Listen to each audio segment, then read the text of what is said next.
Taste the Daily. Trichy நாடாளுமன்ற தொகுதியின் மதிமுக வேட்பாளர் துரை வைகோவை ஆதரித்து ஸ்ரீரங்கம் பகுதியில் மதிமுக பொதுச் செயலாளர் வைகோ பிரச்சாரம் மேற்கொண்டார்.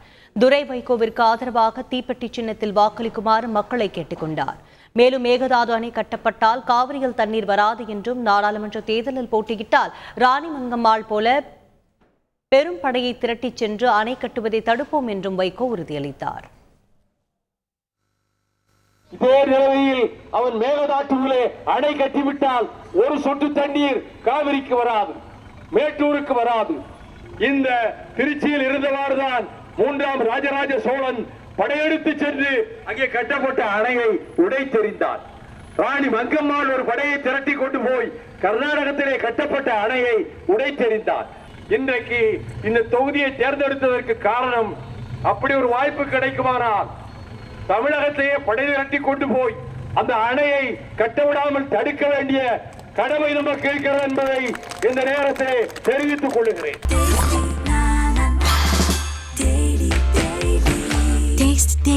Taste the Daily.